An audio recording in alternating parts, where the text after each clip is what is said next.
Good morning. I'm Dr. Skip Holden. For those of you who don't know me, I've been the medical director of the Prostate Cancer Foundation since its inception. And this is the time of the program that we all look forward to. I certainly do. The opportunity to introduce Michael Milken for his annual keynote address, which is always a highlight of this meeting. Before I do, I'd just like to take a couple of extra minutes to make a few points, most of it straight talk and no slides. So a couple of observational items. Number one, this foundation was launched 25 years ago.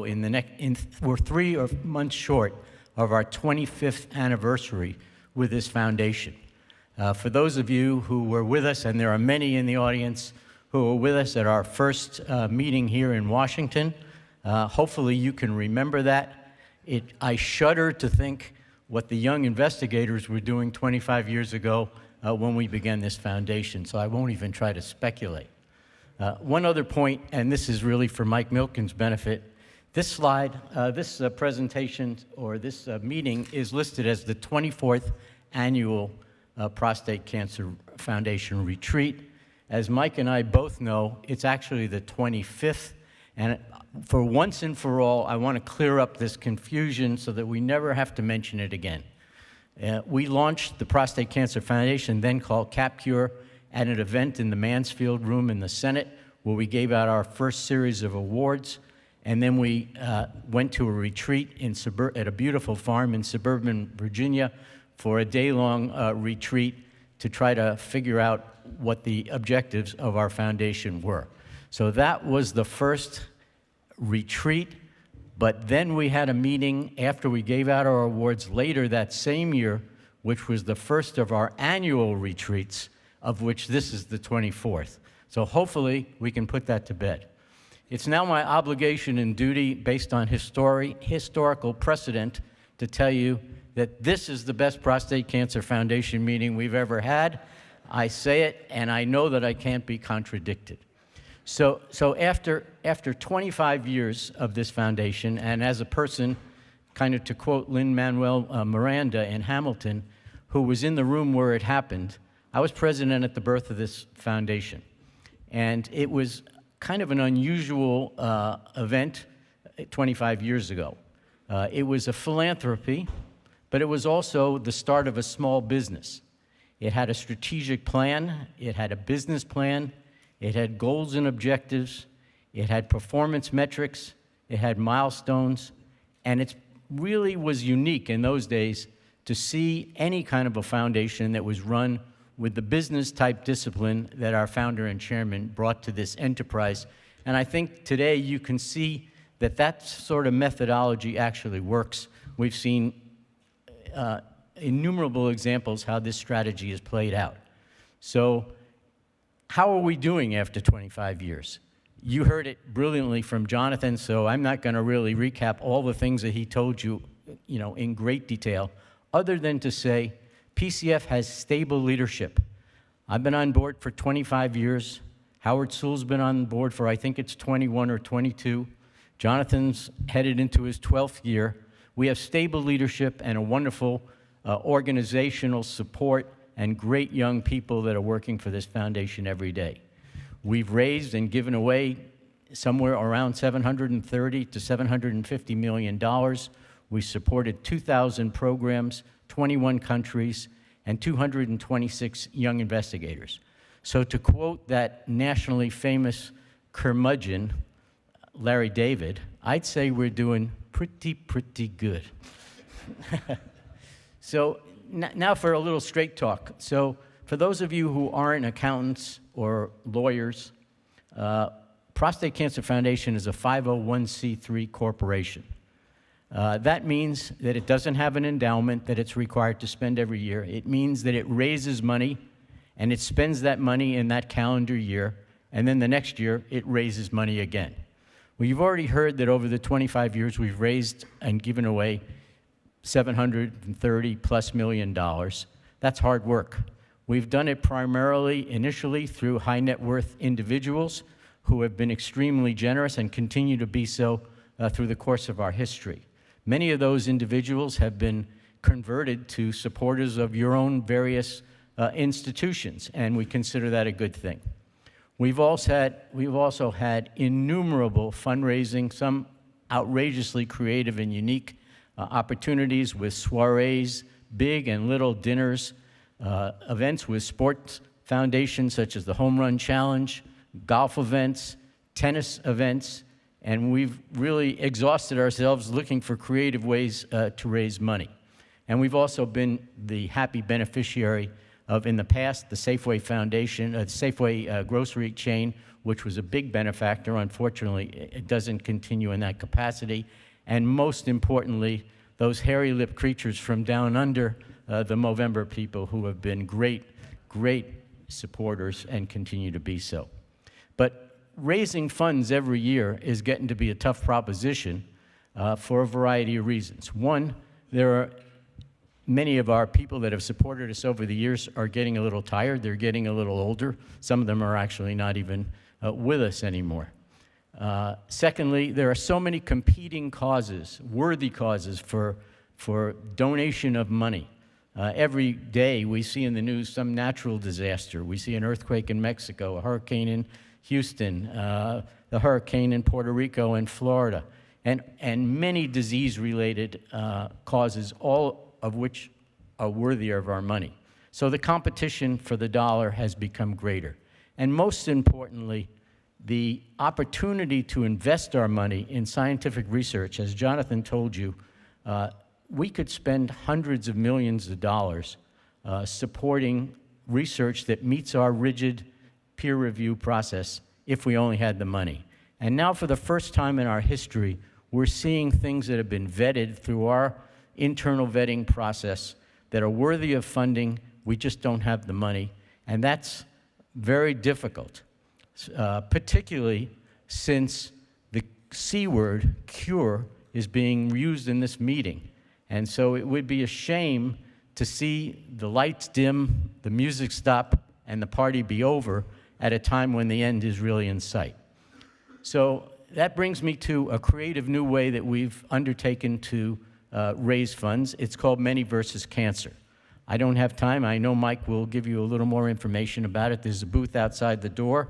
Many of you have adopted the pins. It's no mystery.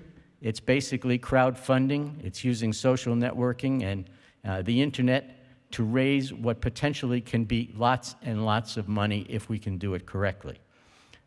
We know that it can be successful. It's done in political campaigns.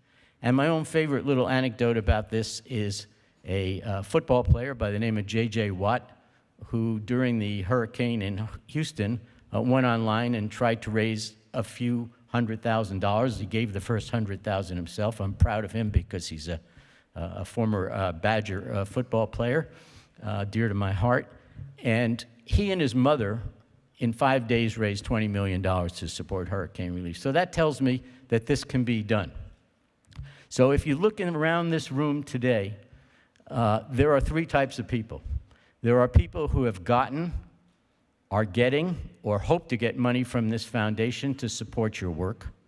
There are pharmaceutical executives who have essentially a marketplace created through the work of this foundation, which pointed out originally that prostate cancer is a big disease and there was no pharmaceutical interest in it 25 years ago. That's certainly different today. And there are patients in this audience who are hoping, who are the beneficiaries of many of the things that you're doing, but are certainly hoping that you're going to be increasingly successful. So this ManyVs Cancer is not just a matter of getting a pin.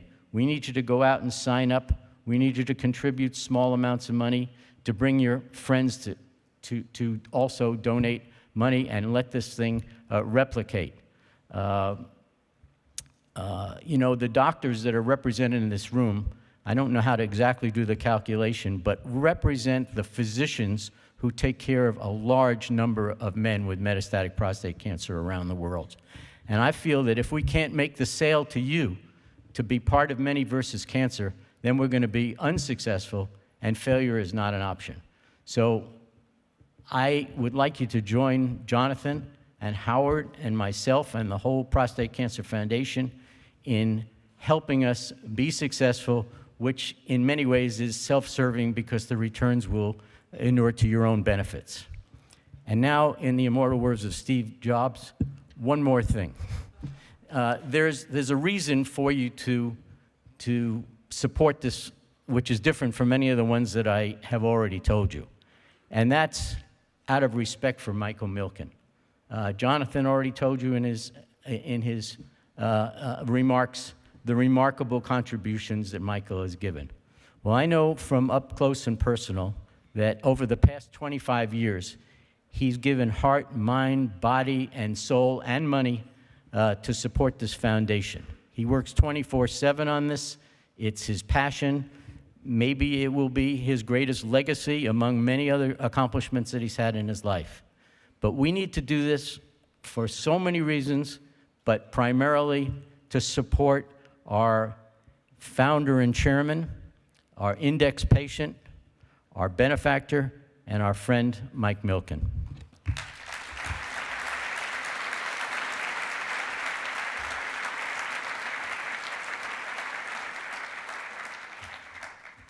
Well, thank you, Skip. And I'm excited about giving my 25th address. And it requires a lot of thought in that I've spoken about so many topics for so long to try to synthesize where we are in the world today and at the same time periodically look back as to what we knew then. And then to use this as a call to action to try to make sure you're looking at the world as it's going to be, not the world that people think it's going to be. And I'd like to start just reminding ourselves that besides each individual patient in one life, in many ways is obviously priceless and saves the world. On an economic basis, the work you've followed, the work you've done, that more than 50% of all economic growth in the world in the last 2 centuries can be traced to advances in medical research and public health. The greatest achievement of mankind has been the extension of life. And just the concept that it took 4 million years of evolution, 4 million years, to extend life by 11 years. And then in this 115-year explosion of medical science, we have extended average lifespan on this planet by more than 40 years. Discoveries, as we think back during the life of this foundation, have driven additional increases in life expectancy and opportunity. The promise of our generation is to build on these achievements over the last 100 years, and as we've seen for the first time in history, there's real hope that we can cure a person in their own lifetime that's been diagnosed with a disease where there is no known cure at the time of diagnosis.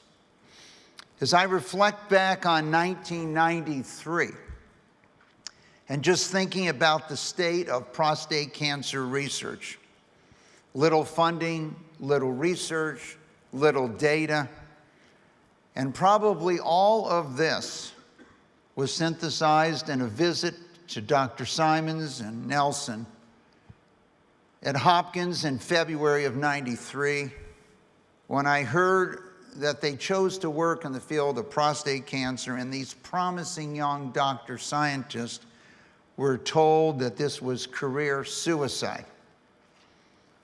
Luckily, we were both together at the same time, and I told them they made the best decision of their life. As we come forward almost 25 years, 6 new drugs have been approved. Prostate Cancer Foundation has funded the beginning of every single one of these. And the death rate, as Dr. Simons pointed out, has dropped by 50% from actual levels, but 80% from projected levels. So I thought the talk today I could divide into 4 parts. Embracing technology, a new age of medicine, women's role in research, and our growing family, continuing to create meaningful lives for people. In 1995, I put up this slide, asking every one of you at that time to embrace technology. Don't think of where technology is today. Focus on where technology is going. Have faith. It will change. Seek out data collection experts. Describe your challenges, collaborate on solutions, and vastly increase data banks in tissue and family history. Advancing technology in 1995. Have faith that the cost of distributing information was going to zero. I put up a little slide showing you that in the 1970s, for me to call India cost $10 a minute. At $600 an hour, there was no reason for outsourcing to communicate. Have faith that it is going to zero. The cost of sequencing a gene, one gene, estimated in the 1970s to be $100 million. Have faith that the cost of sequencing a gene is going to zero. In the 1970s, as I rolled the first computers out on Wall Street, the cost of a megabyte was $1 million. Have faith that storage costs are going to zero. And today, they have approached that level. And lastly, have faith that technology, the mobile industry, which I had the honor to finance with others, will connect every single person on the planet. And you will be able to communicate with them, and in the future, their medical record and their doctor will interact on their smartphone. Have faith that the United States will improve. At that time, it ranked 12th in terms of broadband penetration. If need be, I suggested go to South Korea. You can see the future in South Korea, the world's most educated country and the world's leader in broadband connectability. I tried and we focused on how can we deliver the message that doing things the same way doesn't work. And so we showed you this little video. We went all the way back for advice from Leonardo da Vinci, who told us, "It had long since come to my attention that people of accomplishment rarely sat back and let things happen to them. They went out and happened to things." We put on this organization the first ever cancer summit in 1995, trying to focus on rethinking, quote, the war on cancer. And as I think about the list which we put out in 1995 that Lee Hood worked on with our organization to the middle of the night, I've tried to highlight in red today particularly those items which require the use and deployment of technology to change the approach as we looked on cancer. We had this unusual idea because Johns Hopkins had studied for a decade or more trying to identify 2 people in a family that had prostate cancer. And we came up with this wild idea. Why don't we use modern technology, the television? Why don't we go on television and crowdsource and bring on General Schwarzkopf and Lee Hood and Dr. Holden and myself and asked people where more than one person in a family have prostate cancer to get involved in this family study. Well, 3,000 people in less than a month responded. We don't need to take a decade. We could have used in '95 that modern technology, television. We did have a few who called, and when we asked them, do you have prostate cancer? They said no. Does anyone in your family have prostate cancer? They said no. We asked them why they were calling, and they told us where they saw General Schwarzkopf and they were reporting for duty.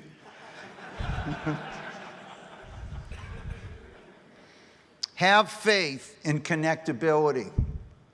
Every minute today, 142 emails are sent, 3.8 million searches on Google, 66,000 photos uploaded on Instagram, 342,000 mobile acts.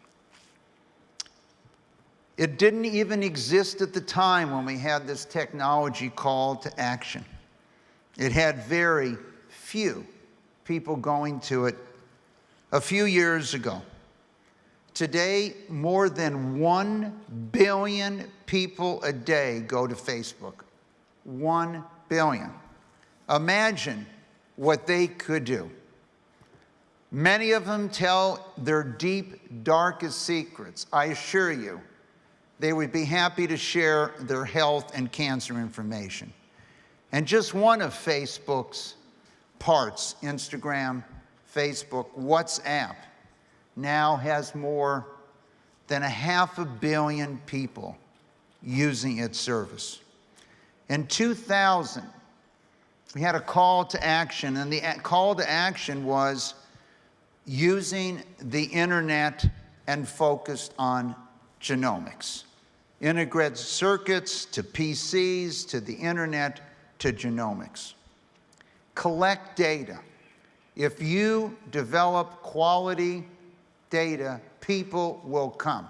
The Field of Dreams movie.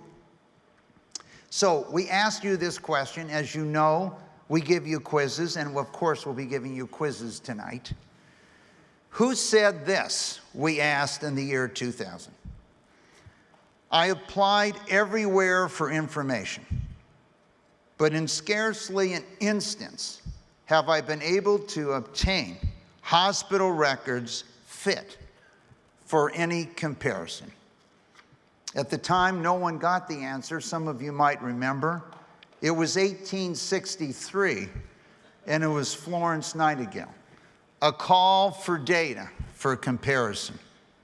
In 2000, we called for establishing an international database of patient records. Tissue banks in 2003 to expand what we had started in '95. In 1965, at Berkeley, as a student, as I switched from math and physics to business, I was able to access financial data banks free as a student at the University of California, Berkeley, an undergrad student. I could study my theories, test them out, and was able to discover that everything people understood about credit was wrong. However, I could not have accessed medical data at that time. There were no large data banks that a graduate, a PhD, or even an undergrad, such as myself, with an idea, or even AI, could access. Imagine where we'd be today had we had more quality data stored for every creative person to try. There were role models. Finland, we pointed out in 2006, was one of them. Every cancer case since 1953 had been digitized, including doctors' handwritten notes. And the ability to keep people in clinical trials in Finland had been far superior to the United States, where 20 to 30% dropped out rather than 50. the DoD, partnering with the government, who's funded billions of dollars in cancer research to improve the lives of people that have served, and now the VA, create these centers. And Dr. Sewell, over the last 2 decades, served as an advisor to this group to make sure that this money was deployed as effectively as possible. How do we get you to think about deploying technology and have faith that what is not available today will be available tomorrow? So we focused on human capital as the scarce resource. At least 20 of my 25 talks featured this concept, and we said, okay, at the start of the 20th century, the thing that changed the world was the automobile.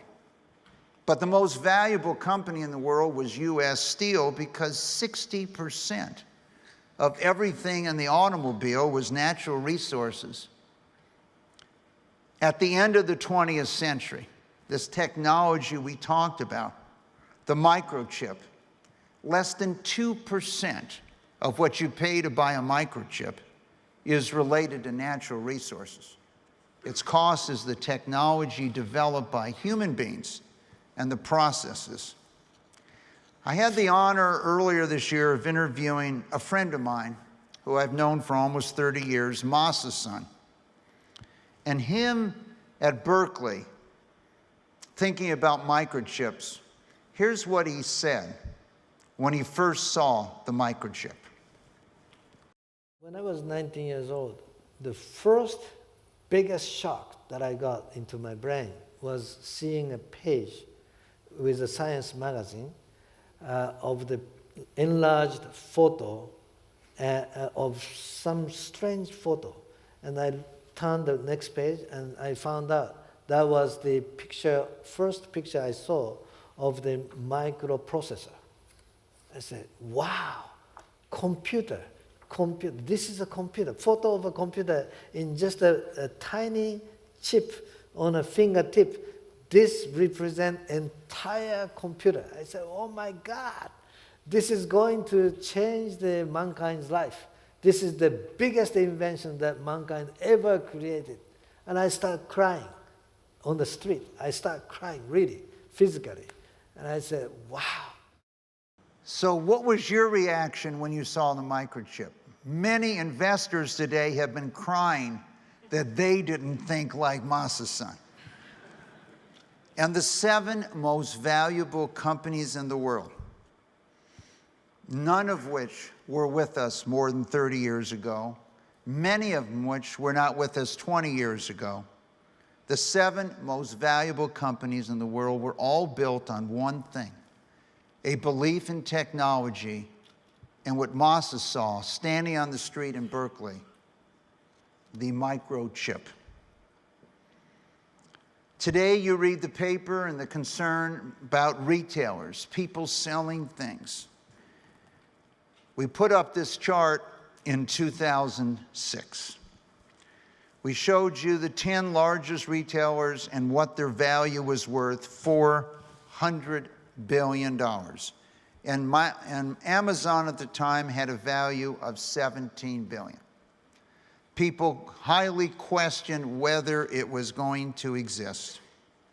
Today, 11 years later, those same companies still exist, many in a weakened form, but they've lost more than 25% of their value in the marketplace today. And Amazon is worth more today than all of them combined. Understanding the power of technology and having the faith. You might remember we had a movie, Indiana Jones, where in that movie he had to cross from one side to another and he could not see a bridge. And they told him, have faith, it is there. And I say to you again, the speed will increase. The connectability will increase. It is only a matter of time before you'll be able to load your DNA into a smartphone and have it sent and processed someplace in the world. It is only a matter of time. This new age of medicine, 1998, we put up this slide. We have entered a new age of medicine. Cancer vaccines, stem cell treatments, powerful diagnostic tools, immunology, and last, nutrition and lifestyle. In 1996 through 1998, we identified 17 strategies. We were CAP-Cure, CA, all cancers, P, prostate, cure all life-threatening diseases. And we could not afford to bet on one, but bet on all 17. And when you think of each of those 17, every one has a basis in technology. Not to be deterred,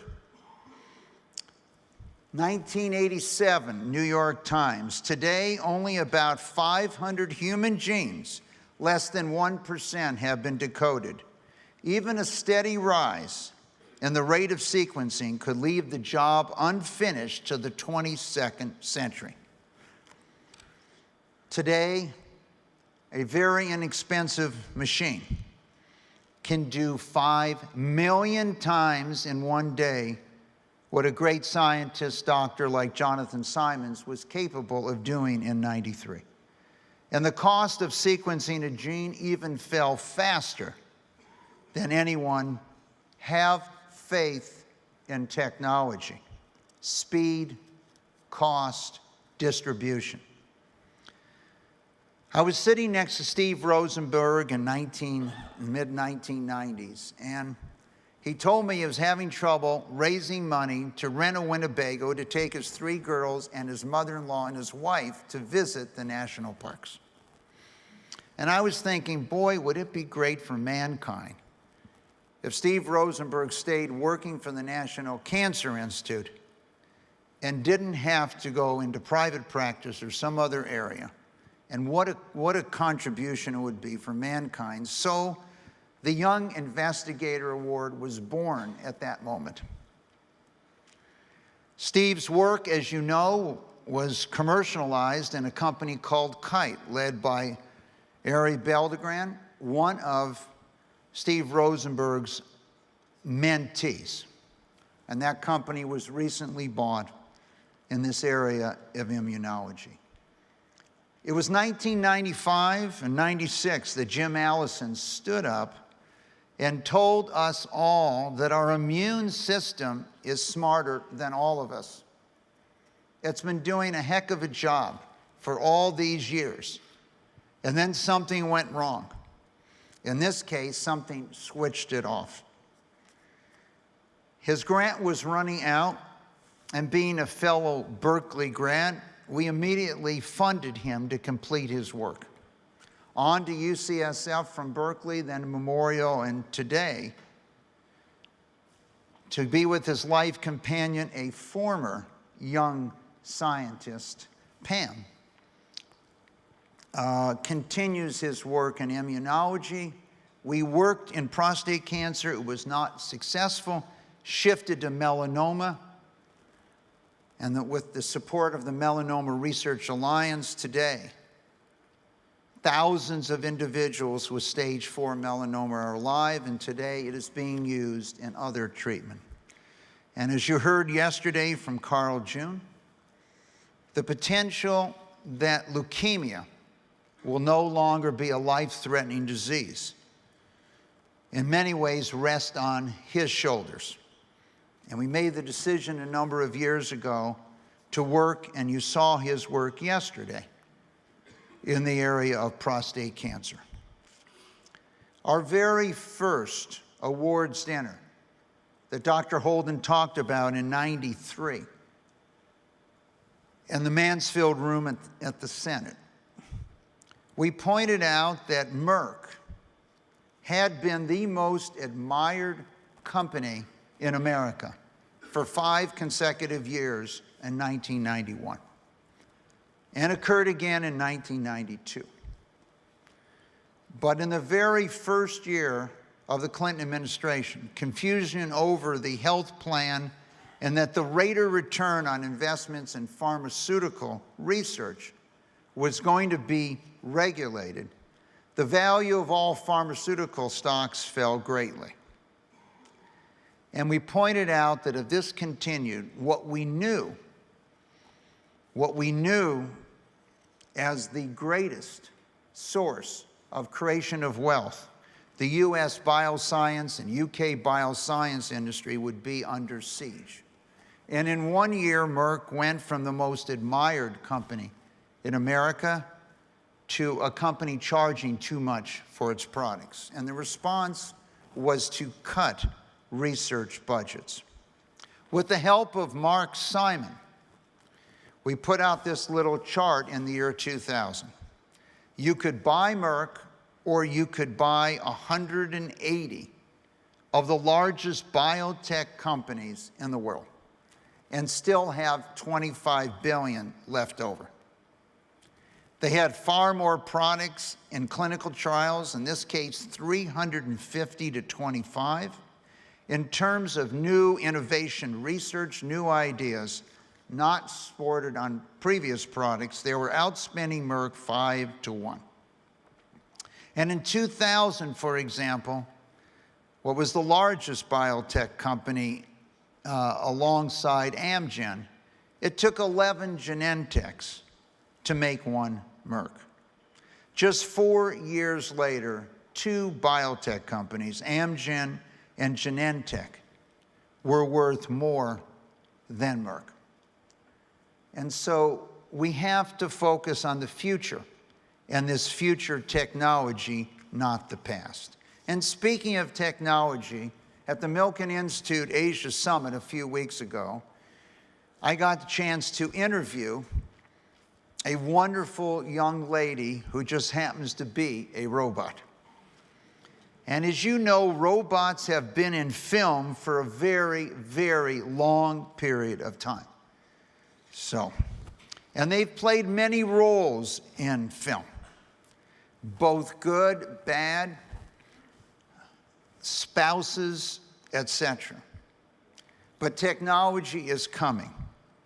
And let's take a look at recent AI and melanoma approaches coming out of Silicon Valley. AI and robotics are making advances across the healthcare industry, from genetic testing and robotic surgery to cancer research and data collection. Soon enough, you may even run into some AI in the exam room. Finding the melanoma is like trying to find the needle in the stack of needles. Dermatologist Roberto Novoa is using an AI algorithm to help identify skin cancer. It's basically comparing that lesion to the hundreds of thousands of other lesions that it's looked at. The technology is an experimental mobile version of an algorithm that was modified by a team of Stanford grad students. What we've built here is an algorithm that, using a single picture, can distinguish between benign and malignant skin conditions. AI expert Sebastian Thrun led their team. So what this can do is it can bring diagnostics to your home. Just take out your phone, take a little image, and get as good a diagnostics as you would get if you go to the doctor. So how did they do it? Oddly enough, it all started with dogs. Thousands and thousands of them. The way we train these algorithms is we show them many example cases from a particular object class. So for instance, in the case of dogs, we'd show lots of examples of dogs.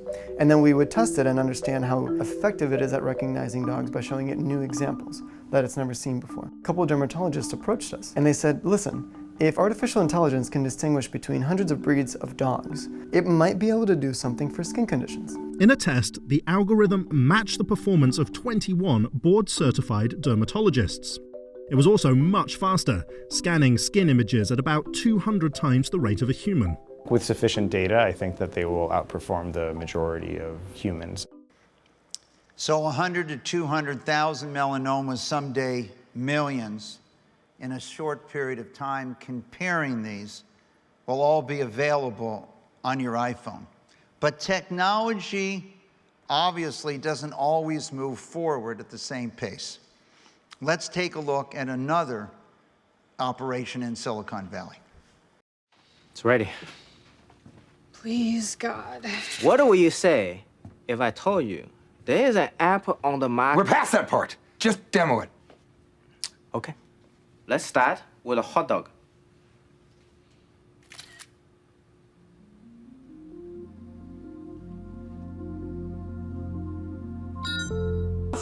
Yes! It works! Oh. I'm gonna be rich. Do pizza. Let's do pizza. Yeah. Okay. Pizza.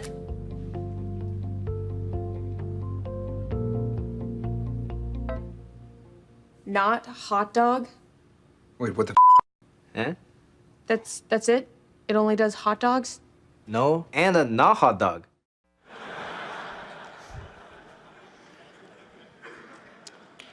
Minimally invasive robotic surgery. In 1993, it was a discussion. In 1992, the first one occurred here in the United States.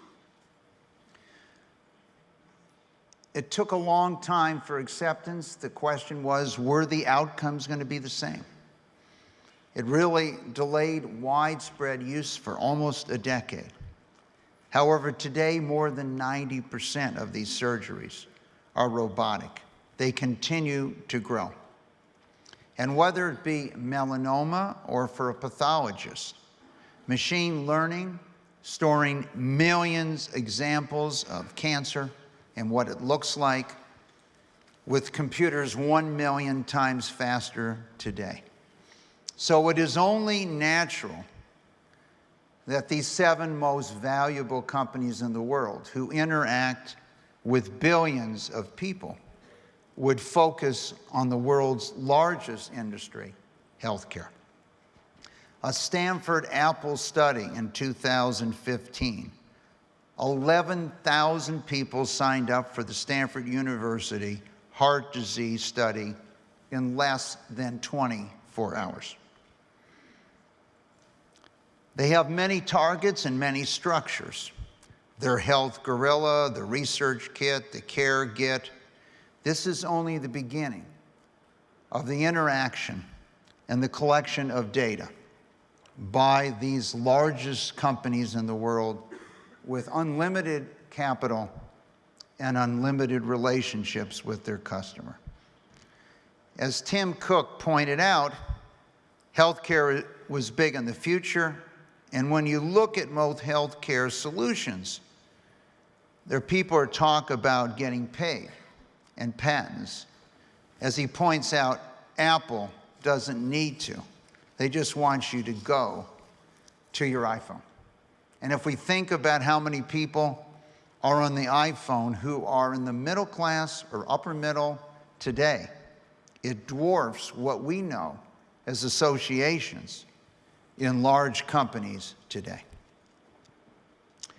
When I think back over these 25 years of our scientific retreat, and Dr. Holden mentioned our trip to John Kluge's house in Charlottesville. We started in Santa Barbara and then went to Lake Tahoe.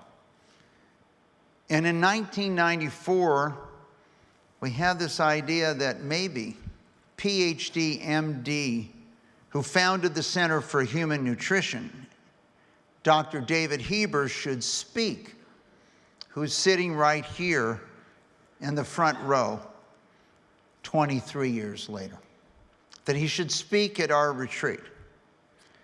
I had enormous pushback from the scientific community. How can we have someone talk about nutrition at a scientific, serious scientific concert? The biggest pushback came from the academic community. And eventually we reached a compromise. And Dr. Heber might remember it. He would speak at lunch while you were eating. And if you didn't want to listen, you could sit way back in the room and be subjected. But Bill Fair, who ran oncology urology at Memorial Sloan Kettering and later was diagnosed himself with cancer, and Dave struck up a relationship for a lifetime. And as Bill pointed out to me, he learned two things at that retreat in '94. One, that pharmaceutical companies and for-profit companies actually do real research.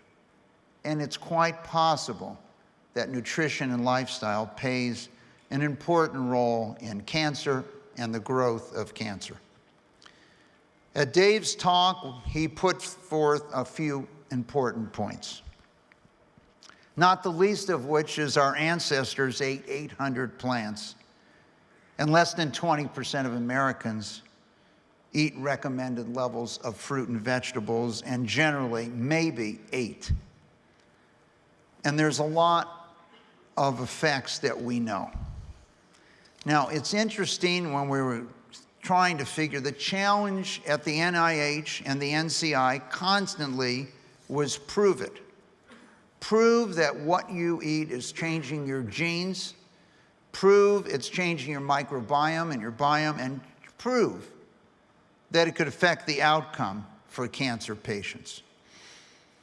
Over 10,000 slides and cartoons I've unleashed on you over the past 23 to 24 years. We introduced our 2 cookbooks in Lake Tahoe.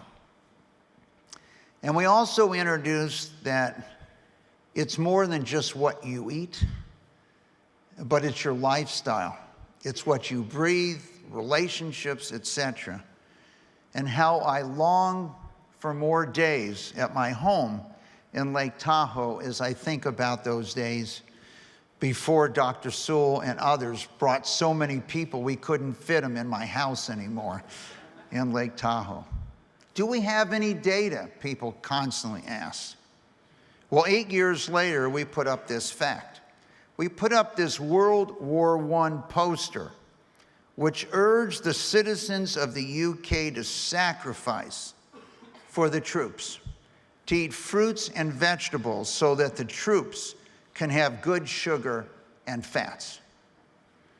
There's only 2 times in the last century that diabetes decreased in the UK. Once during World War I and once during World War II, where the citizens were sacrificing and eating fruits and vegetables. And also you had gasoline rations, so they required them to work more. Is this a new idea? No. One of the wisest individuals to ever live in the United States pointed this out. In general, mankind eats about twice as much as nature requires, Benjamin Franklin told us. And that is kept today as the United States is the most obese country in the world. And as a recent study by the Milken Institute points out from our health economists, today chronic illness, indirect and direct cost approach $3.4 trillion. 41% of that cost is just due to the gaining in weight over the past 25 years. It is interesting if you look at what's occurring in industry. So Nestle, the world's largest consumer product company, the world's most valuable, that's not involved in medical. Instead of appointing the self-appointed new CEO, went outside of Nestle and picked a CEO from healthcare and announced that they are going to become a healthcare company with healthier products. The response of social media was immediate attacks. First, they give you diabetes, and second, they're going to help you with your diabetes. 3 months later, the CEO announced they're going to sell the Nestle chocolate division. So Nestle's Crunch, I don't know if they're going to be able to keep the name, will no longer be manufactured by Nestle. And recently, they claim they have now buying plant-based food segment for Nestle. Pepsi, Coke, and other consumer products companies understand the handwriting is on the wall. The ability to sequence your microbiome and biome at a very low cost now allows you to prove what happens. And as Elizabeth Blackburn, Nobel Prize winner's work on sugar showed, just drinking 2 soft drinks a day can shorten your life by 4.5 years on average. The number of companies delivering food and the amount of technology that's going into this field today is increasing geometrically. People using DNA to grow hamburgers that actually taste good without the cow and without animals. The combination of the conservation movement with high tech, funded by Cargill, Gates, the Google, and many others, is going to change the food chain dramatically in the next 5 years.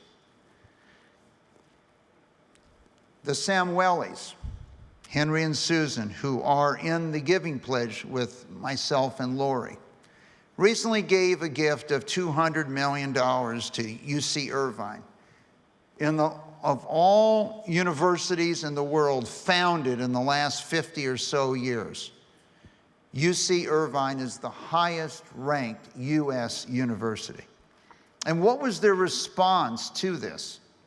Well, quack science, an attempt to put a giant thumb on the scale of science and medicine through money. Some of these unproved treatments are highly implausible. Magic potions, witchcraft. Asking UC Irvine, how could they possibly accept this money to create a center if they consider themselves a serious science university?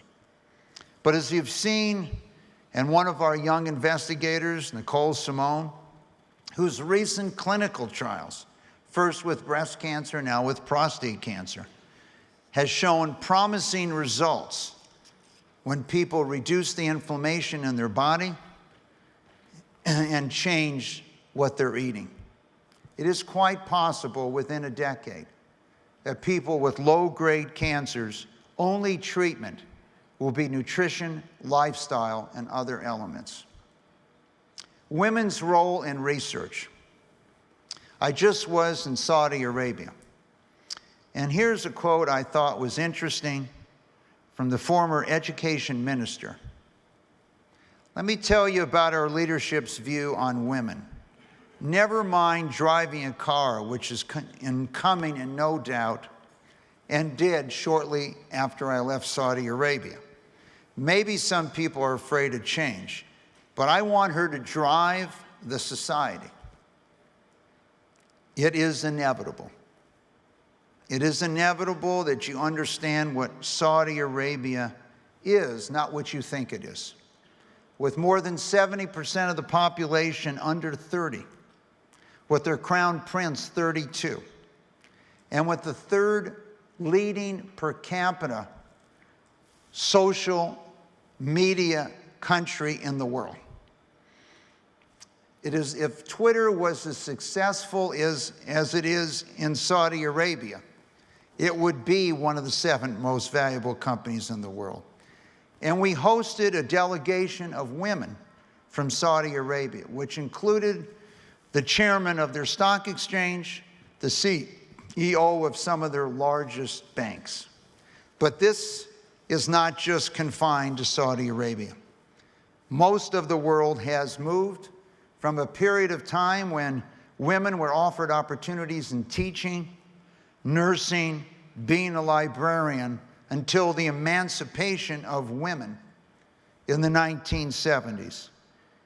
If we were here in 1970 and I told you that a woman was going to be the CEO of IBM, the largest defense contractor, Lockheed, and the largest US car manufacturer, General Motors, you would have reacted quite skeptically. But it isn't just in the corporation, it's also to be found in heads of state. As Merkel has just been reelected for the 4th time in Germany, even the media has changed. Let's take a look. This is how the media portrayed a woman that I put up in 2000 at our scientific retreat. In the last 17 years, they've changed this, and this is how it's going today. What was 60 is now 90 in the media. What is the American dream? Something we've talked about many years. Well, Tanya represents the American dream to me, to her, and to so many people around the world. And luckily, she had a mentor, Owen Whitty, to allow her to achieve this. So here is your question. Each of the following women have something in common except one. Who is the outlier? Okay, you've made your decision. By a show of hands, how many vote for A? No votes for A. How about B? Anyone want to vote for B? Okay. C. No votes for C. How about D? Anyone want to vote for D? No votes for D. How about E? Okay, so everybody just wants to vote for B. Let's look at the correct answer. Each of these women played a major role in a breakthrough scientific discovery, but only one, Francois, only one, was honored with a Nobel Prize. And today, in France, she's in full retirement, which is required at the very young age of 68. What about the others? Let's take a look. I think most of you know the story of Rosalind Franklin. Unfortunately, she died at the age of 37 in 1958. Obviously played a substantial role in the understanding of DNA that is the basis of much of our work today. And what about Xiong Wu?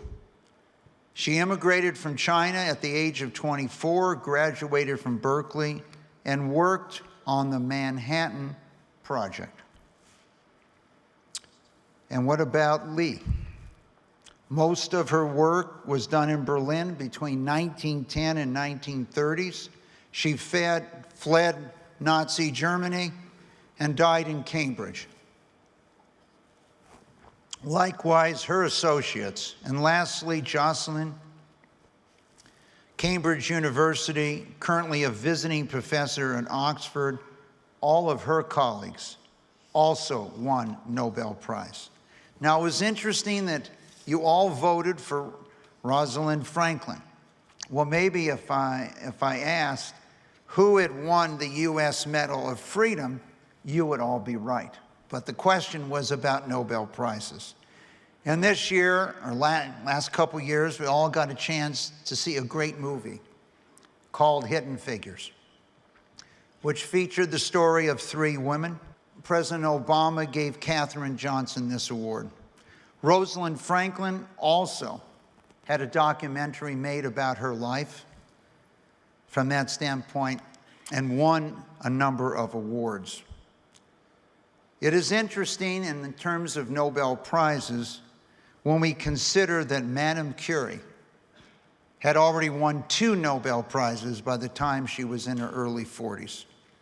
This is not a challenge here, however, at the Prostate Cancer Foundation.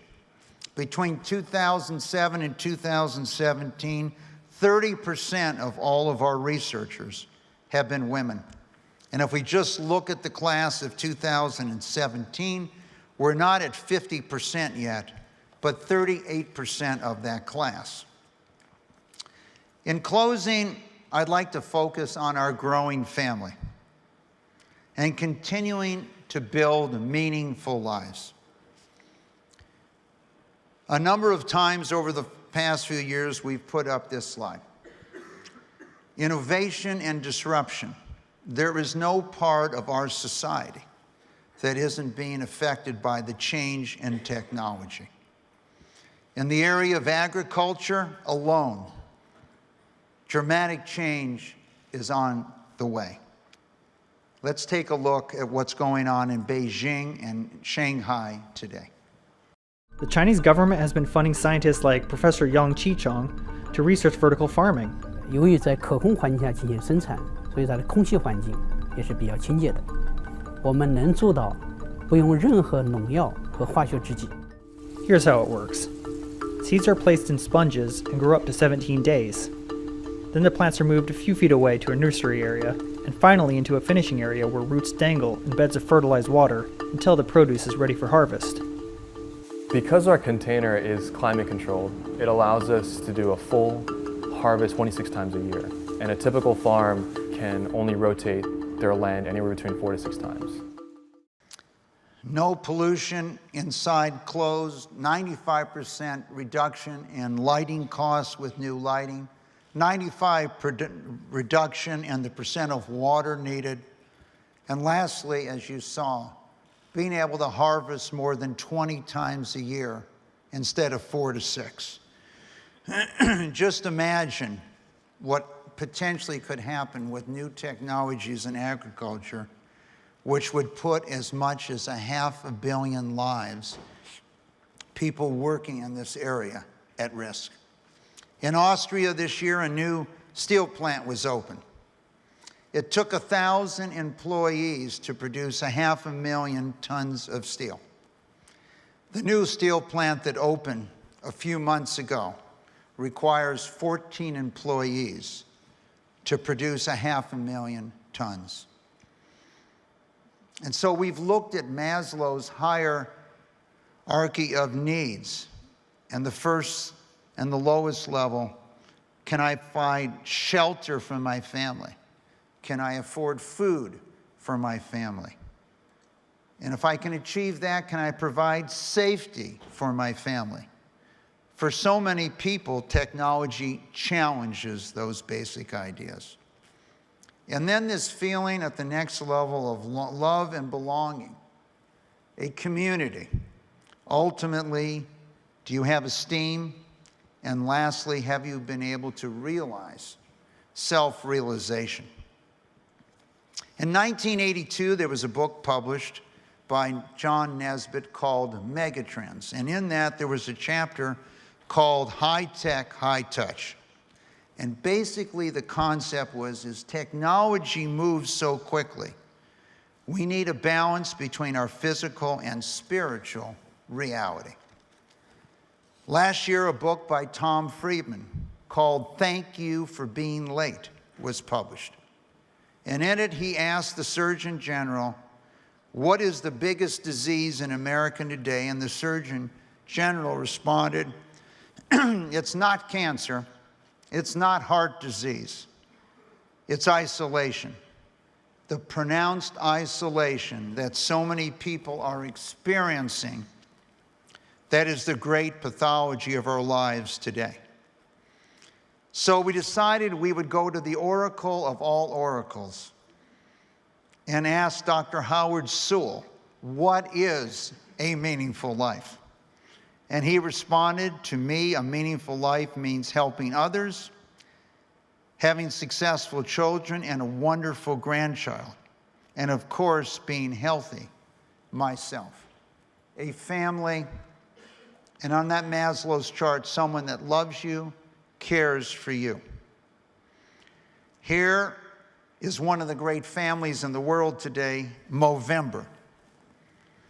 And you can see there Dr. Sewell and Dr. Simons, and we cannot underestimate the role that Movember has played in funding prostate cancer research around the world. And with the VA today, we're looking to get more of these Mo hats out there in Movember. And just think, 22 million military veterans, if we could get them to all wear a mustache.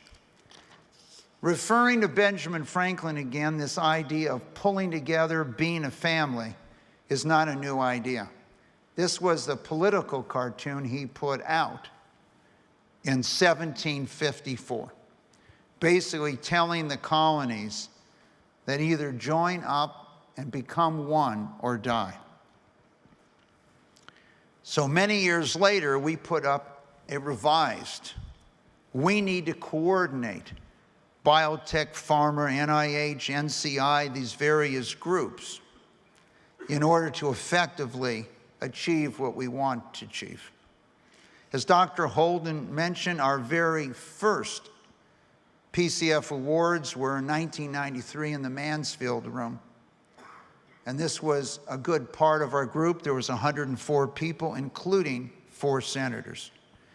And as Dr. Holden pointed out again, it was the next day we flew for our scientific retreat to John Kluge's home, the small 10,000 acres that he had in Charlottesville, Virginia. By the 1994 award, you could see we could all be on the Capitol steps. However, that opportunity, when the world we live in, we cannot all walk on the Capitol steps today. And some of you might remember that we were able to do screening for breast cancer and prostate cancer right below the Capitol steps. Needing a bigger family, the organization put on the march in 1998, the culmination of what was a 3-year effort, working with many others to get a doubling of the NIH and a tripling of the NCI, and from that date, over $300 billion in incremental funding for bioscience has occurred. And our own group has changed dramatically. From that 1993 meeting, really limited to MDs or molecular biologists, PhDs, today our group encompasses many, many fields. And this generation of young scientists is both diverse in race, where they've come from, their beliefs, and their background and talents. We've done a lot of study on young scientists and young investigators. This was a look at the Milken Family Foundation history of our grants in the 1980s and 90s, and what was the rate of return on young investigators, and just looking at the impact of PCF young investigators gives us even more belief that we have an opportunity here by attracting more young people into the field. Yes, we've raised $730 million. And this is a slide we put up a number of years ago when we were at 660. But that was just the tip of the iceberg. We received $10 billion in matching grants. So the venture research. We're able to recruit $100 billion worth of human capital. And the effect on society has been significant. Jim Kim, a head of the World Bank, a physician, an anthropologist, has been a leader in world health for a number of years. I had a chance to interview him earlier this year, talking about what his stay at the World Bank and what has he learned. Here's what he said. I was with a group that we work with, the faith-based organizations, and I was telling them about how important finance is, about how important it is to crowd in capital, about how the tremendous potential of creative finance to solve the problem of poverty in the world. And you know, some of the faith-based organizations just push back and say, you know, when you talk about swaps and hedges, we go to sleep. And here's what I said, because the Archbishop representing the Vatican to the UN and the World Bank was there, and I said, you know, Archbishop, with great respect, and you know, I admire the Pope so much, but I would say this. I would say that for me, my first 25 years of working in development, I didn't know anything about finance. And the last 5, I've been steeped in it, right? And I said, and I want, please tell the Pope this. I think that my ignorance of finance in the first 25 years was actually sinful, because there's no way that we're going to be able to lift everyone out of extreme poverty unless we get much more creative about how we use the capital in the world to create good outcomes. So, we don't want you to sin anymore. And I think there's 240 trillion in financial assets in the world today. And obviously all of us feel if we could apply more of that to medical research and public health, we will extend the length and the quality and make more people's life meaningful. And so, yes, there is this thing called Many Against Cancer. And besides growing your mustache in November, which has changed the world, the goal in Many Against Cancer is to search out those that could give $100. $100 a year for 5 years. And then try to identify 10 of your friends or acquaintances that could give $100 a year for 5 years. But this only works raising very small amounts of money if we can continue this network and build this family out to 1 million people over this period of time. And so when you think about it, can you afford $100 a year for 5 years? Can you not go out to dinner at one time? And can you find 10 friends to change the world? And as you know, prostate cancer research now affects almost all forms of cancer, since we look at these mutations that are similar, and affects how we approach other diseases. In closing, once again, on behalf of Lori and myself, we thank you for your work. We are no different than any other cancer patient, 1 in 2 men, 1 in 3 women, who when you are diagnosed with cancer, and both of us have lost our aunts, our uncles, our parents to cancer, always wonder, are you going to see your kids grow up? And when I talk to someone that's just been diagnosed, that's the first question they always want to know. Am I going to see my kids grow up? Am I going to see my kids get married? Am I going to be around for grandchildren? As Howard Sewell told you, how much meaning in life it is. And we have been there, and with our new arrival, number 10, a few months ago, we now have 1 in the on-deck circle and all positions covered today. But our goal we set out to achieve almost 25 years ago for our generation was to use and deploy technology to move into the new age of medicine and create a legacy that relegates life-threatening diseases so our children can read them in the history books. Thank you for choosing science as your career.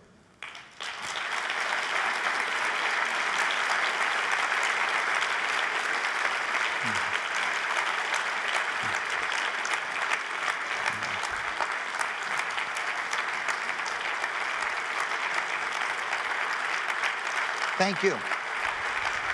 Thank you.